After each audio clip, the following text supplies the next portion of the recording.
Hello, I'm Judy, and today we're reading The Wonderful Hare.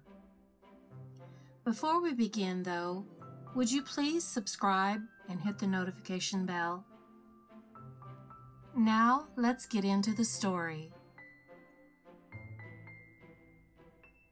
There was a man who was very poor, but so well supplied with children that he was utterly unable to maintain them, and one morning more than once prepared to kill them in order not to see their misery in dying of hunger, but his wife prevented him.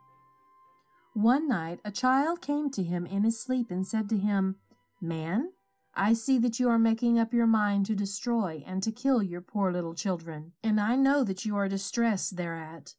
But in the morning you will find under your pillow a mirror, a red kerchief, and an embroidered pocket-handkerchief. Take all three secretly and tell nobody. Then go to such a hill. By it you will find a stream. Go along it till you come to its fountainhead. There you will find a damsel as bright as the sun, with her hair hanging down over her back. Be on your guard that the ferocious she-dragon do not coil round you. Do not converse with her if she speaks, for if you converse with her she will poison you and turn you into a fish or something else, and will then devour you. But if she bids you examine her head, examine it, and as you turn over her hair, look, and you will find one hair as red as blood. Pull it out and run back again. Then, if she suspects and begins to run after you, throw her first the embroidered pocket-handkerchief, then the kerchief, and lastly the mirror. Then she will find occupation for herself, and sell that hair to some rich man, but don't let them cheat you, for that hair is worth countless wealth, and you will thus enrich yourself and maintain your children." When the poor man awoke, he found everything under his pillow, just as the child had told him in his sleep, and then he went to the hill. When there, he found the stream, went on and on alongside of it till he came to the fountainhead. Having looked about him to see where the damsel was, he espied her above a piece of water, like sunbeams threaded on a needle, and she was embroidering at a frame on stuff, the threads of which were young men's hair. As soon as he saw her, he made a reverence to her, and she stood on her feet and questioned him, "Whence are you, unknown young man?" But he held his tongue. She questioned him again, "Who are you? Why have you come?" and much else of all sorts. But he was as mute as a stone, making signs with his hands as if he were deaf and wanted help. Then she told him to sit down on her skirt. He did not wait for any more orders, but sat down, and she bent her head down to him, so that he might examine it.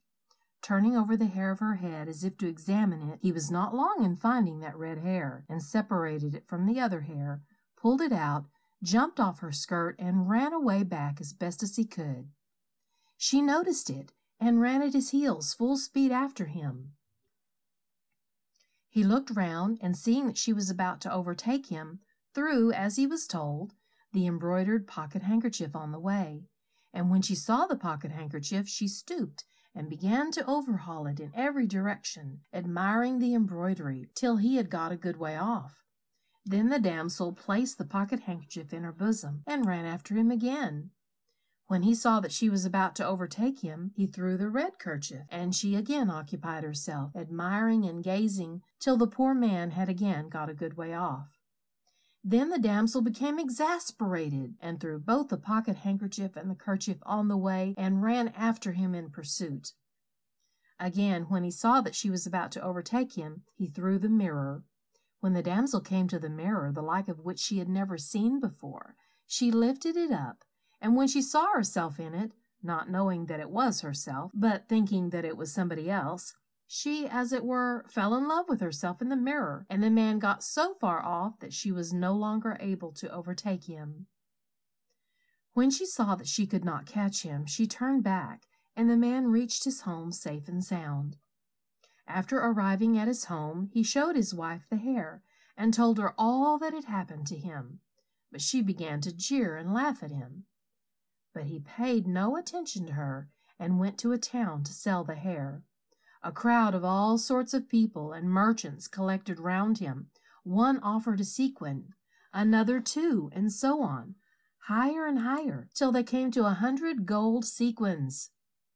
Just then the emperor heard of the hare, summoned the man into his presence, and said to him that he would give him 1,000 sequins for it, and he sold it to him. What was the hare? The emperor split it in two from top to bottom, and found registered in it in writing many remarkable things which happened in the olden times since the beginning of the world. Thus the man became rich and lived on with his wife and children.